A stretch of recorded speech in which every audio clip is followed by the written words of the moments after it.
오늘 또 블록미디어 김재희 편집장님 나와주셨습니다. 안녕하세요. 네, 안녕하세요. 네. 오늘 뭔가 굉장히 준비를 많이 한 느낌이 이게 기운이 풍깁니다. 맞아요. 그렇진 않은데 네, 성심성의껏 말씀드려보도록 하겠습니다. 네. 일단 만평 보시고 시작하시죠. 네. 저번 주 목요일에는 큰 이슈가 없으면 큰 이슈가 없으면 8만 달러를 좀 다시 터치할 수 있지 않을까라는 생각을 조심스레 해봤었는데 여러 가지 이슈가 있어서 그런지 이제 8만 달러를 넘어갈 것 같으면 내려가고 넘어갈 것 같으면 내려가고 좀 고전하고 있는 모습입니다. 그 뒤에 좀 자세하게 말씀 한번 드릴 건데요. 일단 이제 비트코인이 아직 불장을 향해서 가야 되는데 그 불장을 향해 나가기 위해선 8만 달러의 벽을 뚫어야 되는데 좀 쉽지 않다. 이런 내용으로 좀 망평을 그려봤습니다. 네. 여기 이제 응원하고 있는 분들은 블랙록 직원분들이시고요. 블랙록 블랙록 직원. 직원분들. 아이빗도 열심히 사주고 있기 때문에 아이빗으로 지금 비트코인 이제 유입세가 많이 들어오고 있기 때문에 한번 이제 이 넥타이 부대를 여기에 넣어봤습니다. 제가 보기에는 사주지는 않고 그냥 말로만 하고 있는 걸로. 응원을 조금 열심히. 잘해요. 약간 이런 네. 느낌인데. 네, 매수세가 아직 부족합니다. 네. 근데 8만 달러가 뚫리긴 할까요?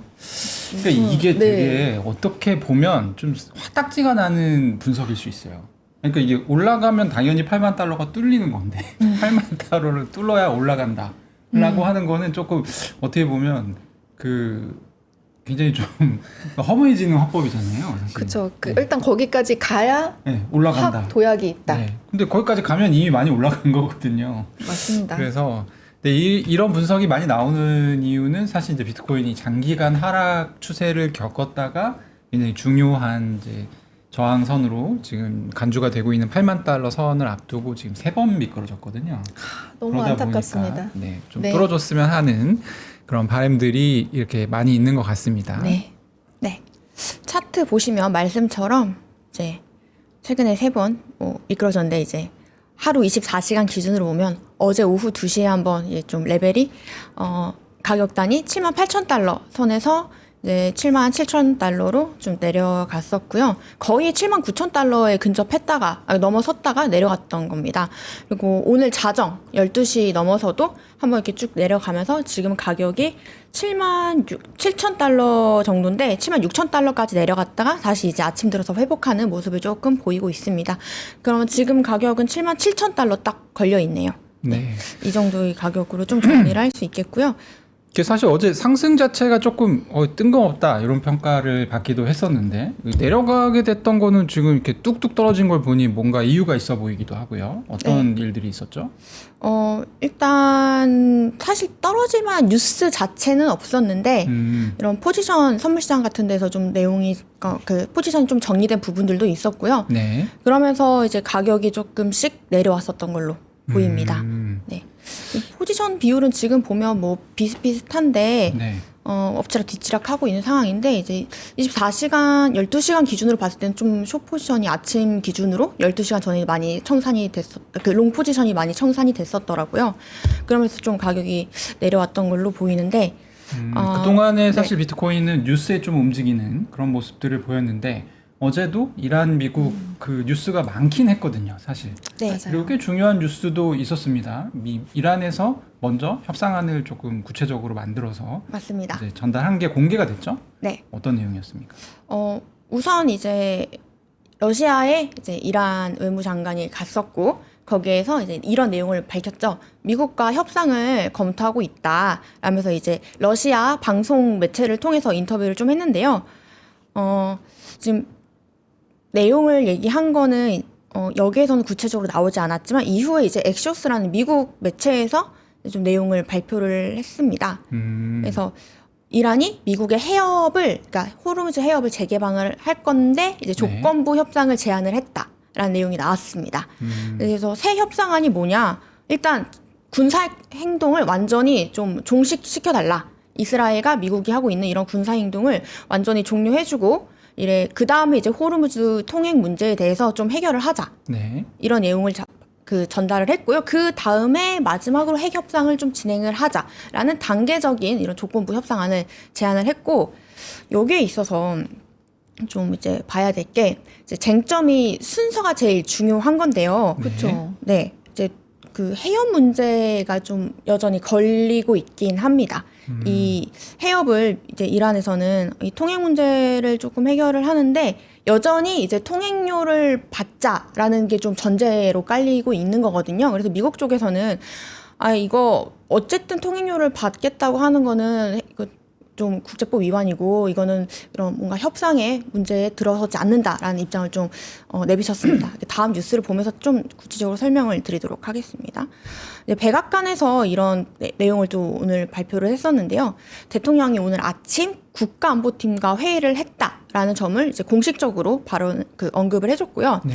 이제 제가 방금 말씀드렸던 악시오스 보도 내용을 얘기를 해준 겁니다. 그래서 레빗 대변인이 강조하고 싶은 거는 이제 대통령 레드라인은 이미 나왔었고 이란에도 이제 명확하게 전달이 되어 있다. 우리의 입장은 이제 변하지 않았다라는 내용이었고 대신 이 논의가 있었다는 것 자체가 이전에는 뭐 이란에 대해서 좀 완고하고 강경한 입장을 계속 보여왔었다가 둘 다 좀 어느 정도로 이제는 그만 전쟁을 끝내고 싶다라는 뉘앙스로 볼 수 있겠습니다. 그전에는 뭐 문명을 다 파괴시키겠다 이런 식으로 강하게 나갔던 그 트럼프 대통령도 아침에 이제 논의를 했었고 이 협상안이 오고 나서 그래서 이제 본인이 곧 직접 말하겠다라는 이제 대변인을 통해서 그런 얘기를 전달했습니다. 그러니까 악시오스 보도는 사실 확인이 된 거고요. 네. 네. 그리고 여기에 대해서 어쨌든 이 미국 입장에서는 좀 뜨뜻미지근한 입장이군요. 공식적으로 이 대통령과 어떤 정부 내각의 주요 인사들이 요거 가지고 회의를 하기도 했지만 사실 이제 좀 이걸 받겠다 내지는 뭐 안 받겠다 이런 입장이 나오지는 않은 상황이네요.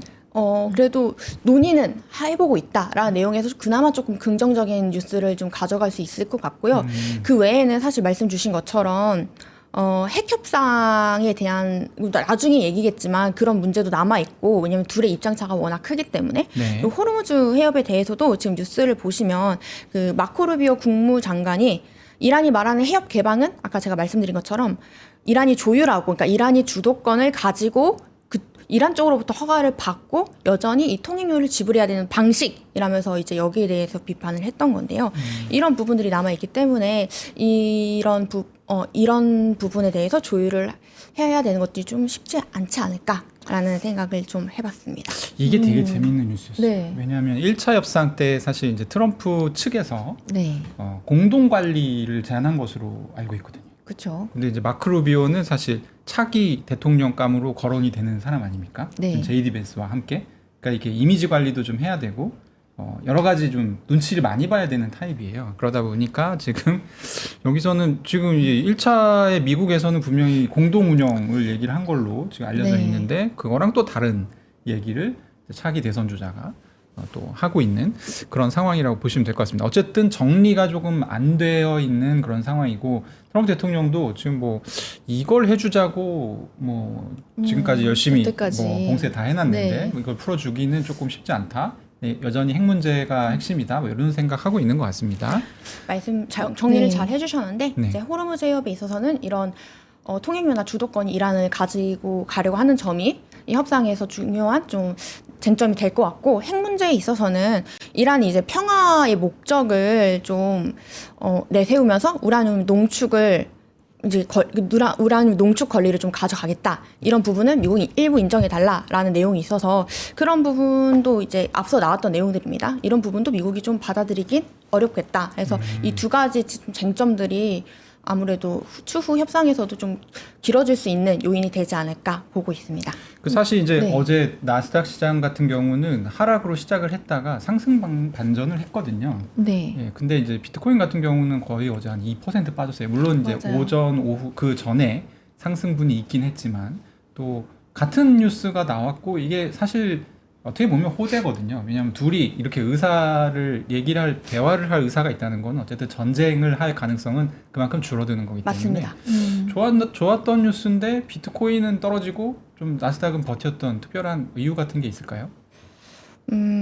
우선 보면 잠시만요. 일단 유가는 올랐습니다. 유가는 올랐었고. 아, 유가가 올라서. 네, 유가는 좀 올랐었고요. 비트코인 보시면 아까 보여드렸던 차트죠. 이제 내려갔었고.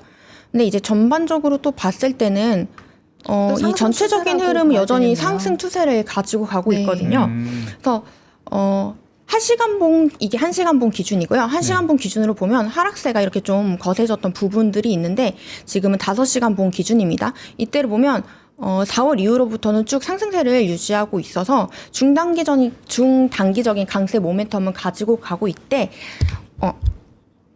좀 가격대가 조금 낮아진 어제 같은 부분이 경우는 있죠. 그러니까 네. 일시적으로 조금 네. 예. 가격이 조금 내려간 부분들이 있습니다. 과매수의 네. 영향으로 좀 내려갔고 사실 나스닥 같은 경우는 최근에는 또 실적 발표 시즌이거든요. 맞습니다. 실적이 좀 잘 나오고 반도체 있어서. 이제 종목들이 좀 잘 나가고 있고 이 비트코인이 지금 심리적 저항선이 8만 달러 정도로 많이들 얘기가 되고 있는데요. 네. 이전 이렇게 좀 8만 달러 이렇게 보시면 가격이 좀 상승을 하면서 이전 가격의 매수자 분들의 차익 실현 욕구가 커지고 있는 단계로 좀 들어서고 있기도 합니다. 이런 부분들이 어제의 좀 하락을 이끌어낸 게 아닐까라는 분석이 있었는데요. 보시면 1개월에서 3개월 단기 이제 단기 보유자들의 평단가가 7만 4천 달러 선 정도 되고 6개월 기준의 단기 보유자들의 평단가가 7만 9천 달러 정도 선이 되고 있습니다. 그래서 이렇게 가격이 오를 때마다 차익 실현 욕구가 이렇게 나오면서 매물이 출회되고 있는 부분들도 일정 부분 가격 하락에 영향을 미치고 있다고 볼 수 있고요. 아, 그 약간 7만 7천에 샀던 사람들이 어쨌든 7만 9천이 넘어가면 얼른 팔고. 팔아버리는 네. 그런 것 때문에 네, 좀 맞습니다. 8만 달러의 장을 뚫기가 어렵다 이런 말씀이신 거죠? 네, 지금 일단 강세장이라고 보기는 어렵기 때문에 네. 오랫동안 이제 어느 정도 사실 비트코인은 오래 보유하시는 분들이 이렇게 많지는 않거든요. 대부분 빠르게 좀 매수하고 매도하는 이런 흐름들이 있기 때문에 일정 부분 이익이 났다고 싶으면 다시 팔고 뭐 매수 타이밍을 다시 보고 하시는 이런 좀 매매법이 있어서 이런 부분들이 좀 영향이 있다라고 볼 수 있겠습니다. 네. 아무래도 뭐 2분기 실적들이 지금 특히 이제 나스닥 기술주들 대상으로 중심으로 굉장히 잘 나오고 있어서 그런 거랑 비교하면 비트코인 또 실적이라는 게 없기 때문에 따로 네. 상대적으로 좀 선택압이 좀 낮아지는 측면이 있는 것 같습니다. 어제 미국 하원에서 비트코인 전략준비금 법안 관련해서 새로운 움직임이 좀 나왔죠. 닉 베기치라는 하원 의원이 좀 새로운 내용으로 법안 얘기를 한 건데 이게 완전히 새로운 내용의 법안을 낸 건 아니고 기존에 이제 비트코인 전략 준비금 법안을 명칭을 좀 바꿔가지고 발의를 한 겁니다. 네. 이름을 왜 바꾼 거예요? 이름을 좀 순환하는, 네. 일단 내용을 좀 더 새롭게 조항을 넣은 것들이 있기 때문에 이름을 네. 바꿨는데요. 일단 바꾼 내용의 법안 이름은 미국 준비금 현대화 법안입니다. 아, 미국 준비금 현대화. 네. 이전엔 이제 SRB라고 해서 뭐 비트코인 액트라는 내용으로 예전에 발의가 됐었죠. 신자 루미스 상원 의원과 닉 베기치 하원 의원이 추진했던 건데요. 이번에 이제 닉 베기치 하원 의원이 이 새로운 이름 이제 미국 준비금 현대화 법안이라는 ARMA라는 이제 ARMA라는 이제 약자로 법안을 명칭을 바꿔서 이제 발의를 수주 내에 할 거다라고 밝혔습니다. 최근에 이제 어제 이제 지난 밤에 라스베이거스에서 비트코인 2026이라는 좀 큰 컨퍼런스가 열렸는데요. 여기서 이런 행정부 차원과 의회 차원에서 좀 중요한 내용들이 많이 나왔었습니다.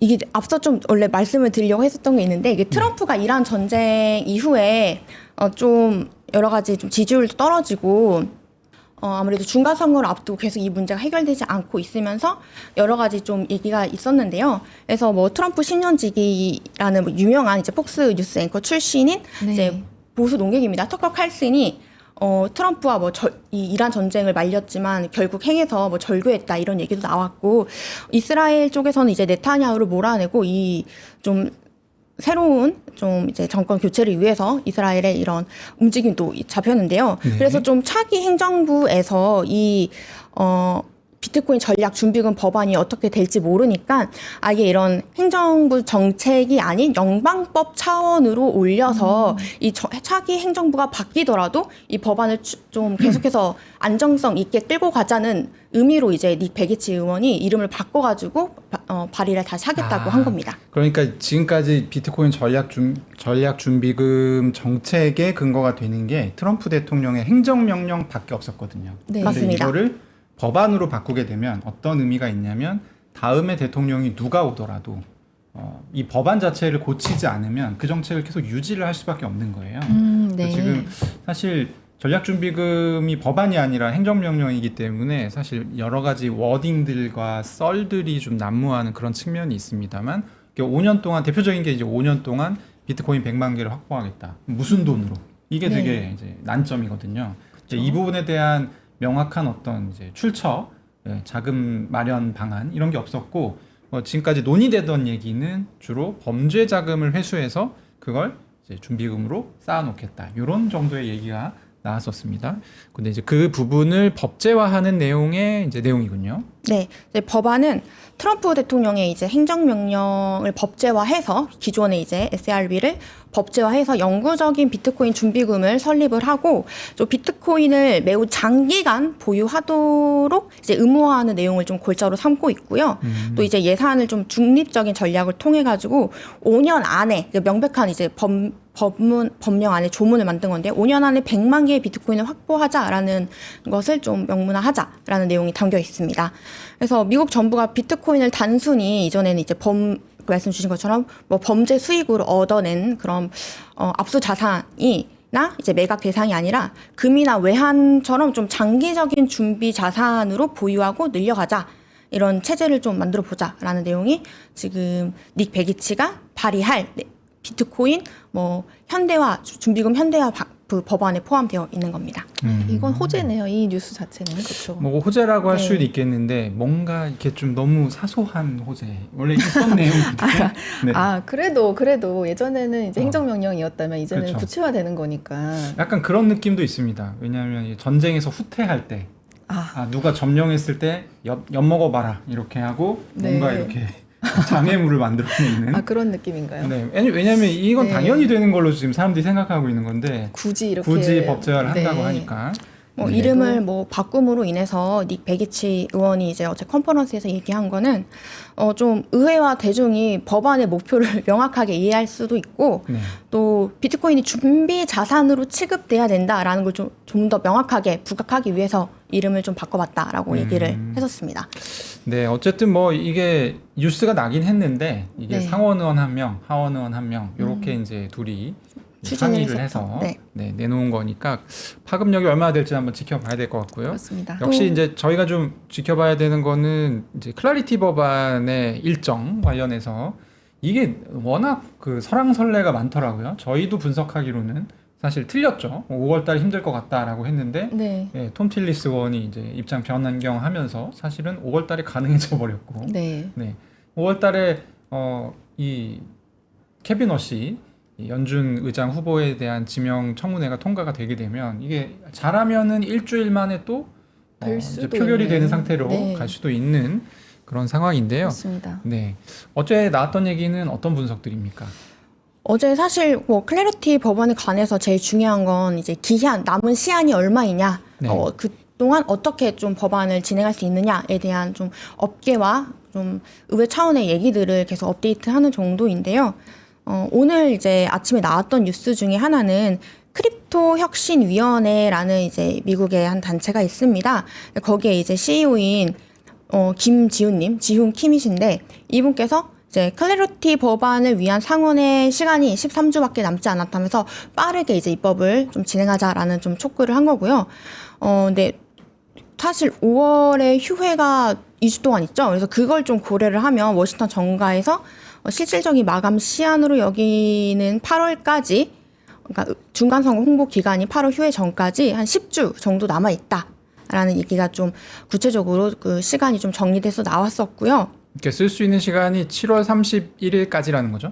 맞습니다. 네, 네. 12주니까. 네. 그래서 지금 현재 상황은 사실 톰 틸리스 의원이 브레이크를 걸고 있는 상황인데요.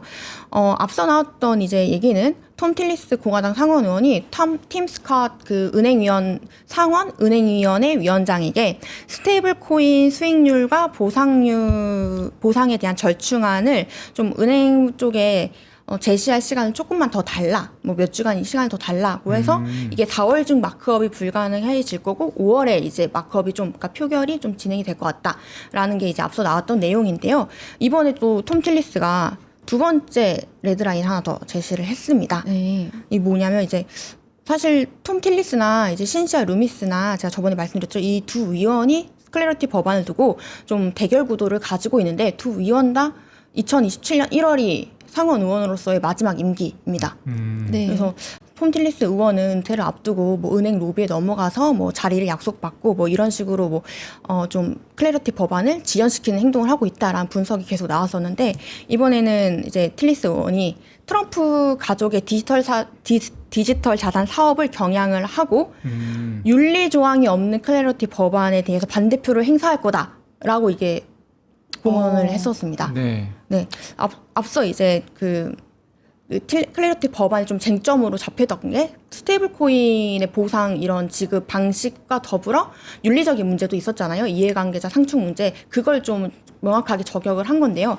이 부분 해결하지 않고서는 여기에 대해서 나는 찬성하지 않겠다라는 입장을 밝혔다고 볼 수 있는 겁니다. 근데 이렇게 톰 틸리스 의원이 윤리 네. 조항에 대해서 뭐 딴지 아닌 딴지를 거는 것이 또 하나 이제 변수로 작용을 할 것인지 아니면 뭐 어차피 이제 끝날 거고 27년도에 그래서 어느 정도의 정치적인 제스처를 보여준 거겠지라고 좀 넘어가도 되는 문제인지 이 두 가지가 좀 일단 어느 쪽으로 생각을 해야 되는 지금 걸까요? 톰 틸리스 의원이 작정하고 뭔가 고춧가루를 뿌리려고 마음을 먹으면 이 법안 자체가 상임위를 못 넘어갑니다. 12대 12이기 때문에 찬성이 맞습니다. 없어서. 네. 그래서 네.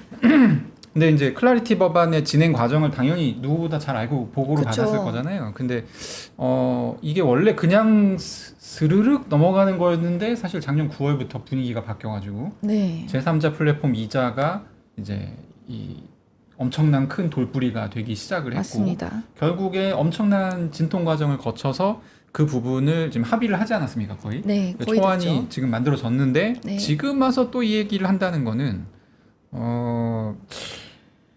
어떻게 네. 봐야 됩니까? 이게 이거는 정치적인 이제 건지 그냥 명백한 진짜 마지막 고춧가루를 한 번 더 투척을 한 건지. 마지막 고춧가루라기보다는 네. 이건 이제 통과를 안 시키고 네, 싶다라는 명백한 반대 의견을 표명을 했다고 볼 수 있는 게 네. 이 제한된 문구가 사실 뭐냐면 대통령을 포함한 연방 공직자가 디지털 자산을 후원을 하거나 발행하지 못하도록 제한을 하는 거기 때문에 이렇게 되면 사실 트럼프 일가에서 그동안 디지털 자산 산업에 너무 깊숙하게 관여를 해왔었고 심지어 이제 민코인도 발행을 하고 있었고 이제 TRUMF라는 이제 트럼프 민코인도 발행하고 있었고 그의 아들들은 이제 사업의 일환으로 월드 리버티 파이낸셜에서 이런 WLFI 같은 토큰을 발행하고 있었기 때문에 이런 부분이 다 걸리게 되는 거거든요. 그리고 트럼프 네. 또한 이게 자신의 이익과 상충하는 부분이기 때문에 사실 대통령 테이블에 올라간다고 하더라도 트럼프가 어떻게 결정할지도 좀 미지수인 부분이라고 볼 수도 있겠습니다.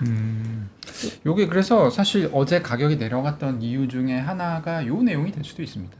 이게 이제 그럴 것 같네요. 네. 네. 제가 궁금해 찾아봤거든요. 저는 사실 미국 정치에 1도 관심이 없는 사람이었는데 클래리티 법안 때문에 지금 여러 가지를 검색해봤습니다. 미국의 중간 선거는 대부분 집권당이 지더라고요. 그러니까 집권당이 집권을 한 다음에 뭔가 잘못한 일들이 많아서 그런지 대부분 집권당이 지고요. 그래서 그 해당 대통령의 임기가 4년이잖아요. 네. 주요한 법안의 통과가 보통은 중간선거 이전인 앞 단계 2년에 집중이 되는 경향이 있습니다. 그쵸. 맞습니다. 네. 그래서 이게 사실은 그러면 클래리티 법안이 정말 그 얘기대로 2030년까지 통과 안 될 수도 있겠는데? 라는 생각이 최근 며칠 전부터 들기 시작했는데 그래서 사실 이제 톰 틸리스 상원 의원이 케빈 허씨를 다시 또 지지하면서 이거 통과가 되나 했는데 그러니까 어제 잠깐 좋았잖아요. 네, 어제 저희가. 잠깐 좋았는데. 네. 오늘 이렇게 또 새롭게 레드라인을 제시한 게 상당히 좀 부정적인 업계 뉴스가 될 수 있겠습니다. 네. 말씀 주신 것처럼. 네, 지금 폴리마켓에서 논의가 되고 있는 네. 올해 안에 베팅, 법으로 제정되겠느냐 50% 아래로 지금 떨어졌습니다. 내려간 상태. 저희 네. 초반에 아마 방송 초반에는 그래도 60% 이상이었던 뭐 걸로 기억을 하는데요. 60%에서 70, 때로는 네, 70, 80 뭐 이렇게 넘어가고. 치고 올라가기도 하고 했었죠. 이제 50으로 내려갔다. 네, 이렇게 교착 상태에 부딪히면서 3월 중순 이후부터는 계속 하락, 이제 가능성이 점점 떨어지고 있는 예측 시장에서 그런 결과가 나오고 있습니다. 최근 며칠 이제 한때 기준이지만 한 42%까지도 내려갔었던. 그렇군요. 그런 상황입니다. 어쨌든 이제 앞으로 어떻게 될지는 좀 지켜봐야 될 것 같고요. 네. 코인베이스 관련해서 또 어제 스테이블 코인 뉴스가 하나 있었습니다. 네. 일단 뭐 개인 분들에게 뭐 이게 적용이 되는 뉴스는 아니고 이제 코인베이스가 스테이블 코인 결제 시스템을 이제 글로벌로 확장을 했다라는 뉴스가 나온 건데요. 네. 이제 네. 코인베이스가 글로벌 결제 회사인 니움과 함께 스테이블 코인 통합 서비스를 출시를 했는데 이 서비스를 통해서 이제 니움의 은행이나 핀테크 기업 고객들을 대상으로 이제 즉시 적용이 되고 이 서비스는 USDC를 보유한 기업들이 스테이블 코인 기반 카드로 언제 어디서나 전 세계 수억 개의 가맹점에서 결제 서비스를 이제 뭐 받을 수 있다라는 내용의 뉴스였습니다. 그래서 이제 해당 서비스를 통해서 이제 스테이블 코인 결제가 뭐 190여 개의 국가에서 수억 개의 가맹점을 통해 가지고 이제 진행이 된다라는 뉴스가 좀 더 좀 스테이블 코인 결제의 대중화를 좀 이루어내고 있다라는 평가를 받고 있고요. 와, 그러면 이제 달러 네트워크가 엄청나게 확장된다라고 볼 수도 있는 거겠네요. 그렇죠. 근데 네. 국가별로 약간 국가 나름일 텐데 네. 왜냐하면 이제 한국 같은 경우가 굉장히 이제 저희는 한국에서 지금 방송하고 있잖아요. 네. 이제 한국에 기반해서 말씀드려야 되는데 한국 같은 경우는 되게 특이하게 신용카드 결제가 60%에서 70% 정도가 나와요. 근데 이 신용카드 결제는 그 한 달 있다가 제가 결제를 하거든요. 그러니까 이게 한 달 동안에 내가 자금을 그 결제 대금을 운용하는 효과가 있어요. 이득이 그러네요. 있어요. 네. 이점이 있기 때문에. 근데 스테이블 코인 카드는 대부분 바로바로잖아요. 직불이거든요. 네. 그러다 보니까 그러니까 쉽게 얘기하면 신용카드 결제 쓰던 분이 스테이블 코인 결제 하려면 한 달치를 빨리 결제를 미리 해야 됩니다. 그런 효과가 있어요. 그런 난점이. 약간 현금 결제하는 느낌으로 변하는 거네요. 그래서 한국에는 조금 도입이 그래도 가장 늦어지지 않겠냐 이런 이제 얘기들도 나오고 있는데 어쨌든 네. 코인베이스가 엄청 큰 거래소인데 스테이블 코인 카드 덧붙여서 결제할 네. 수 있는 네트워크를 확장하고 있다. 맞습니다. 스테이블 코인으로 뭐 결제를 하고 법정 앞에도 뭐 즉시 지급받고 받을 수 있는 등의 이런 좀 결제 서비스를 도입을 해서 좀 글로벌리하게 선제적으로 대응을 하고 있다라고 볼 수 있겠습니다. 조만간에 뭐 다른 거래소들도 이제 다 이런 서비스를 할 것으로 예상이 되고요. 마지막 뉴스는 어제 이제 많이 관심을 보였었던 저희가 이제 주시했었던 내용이죠. 네. 스트레티지가 지난주에도 비트코인을 사긴 샀습니다. 네, 다들 밤에 뉴스를 좀 이제 마이클 세일러 트위터, 소셜 미디어 확인하셨는지 모르겠는데요. 여전히 똑같이 매주 이제 매수세를 이어가고 있습니다. 어제는 3,273개의 비트코인을 매수했다는 트윗과 함께 이런 내용을 전했는데요. 매수 평단가는 조금씩 올라서 75,537달러에 형성이 됐습니다. 거의 지금 원래 목표했던 보유량까지 한 18% 정도 남아있는 상황입니다. 와.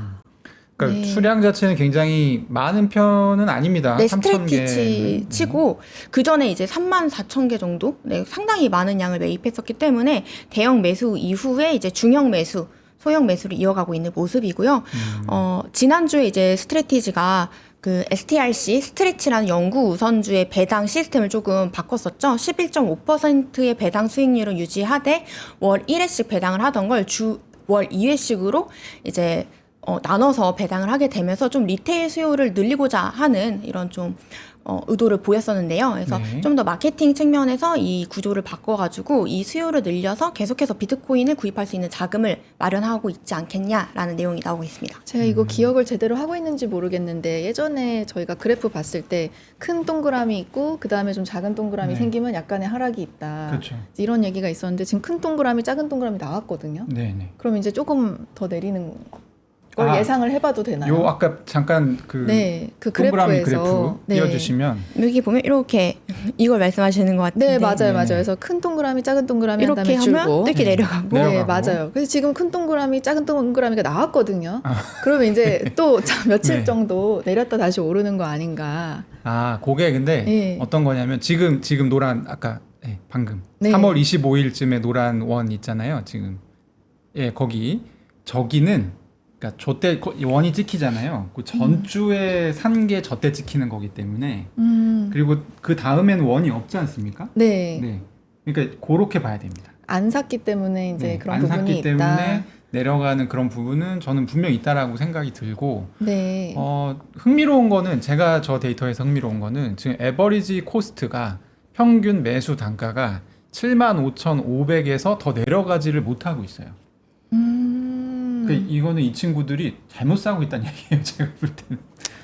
잘못 지금 사는 거를 알 텐데 왜 계속 잘못 사는 거죠? 비쌀 때 사고 있다. 그러니까 이제 그런 아마 노림수가 있는 것 같아요. 그러니까 78,000을 다들 주목하고 있으니까 네. 뭔가 올라가려고 하는 기미가 있을 때 이 저항선을 매수를 열심히 해가지고 뚫어주게 되면 또 추가 매수가 들어올 수 있지 않겠냐. 이런 이제 어떤 보관도 있는 것 같긴 한데. 그렇군요. 네, 어쨌든 그런 지금 분석도 있습니다. 네네 지금 평균 매수 단가 자체는 낮아지지 않은 상태에서 매수량이 많아지고 있는 그런 상황입니다. 네. 다음 주에는 또 어떻게 될지 한번 지켜보도록 하겠습니다. 그러네요. 오늘 김재희 편집장님 말씀 감사합니다. 네, 감사합니다. 감사합니다.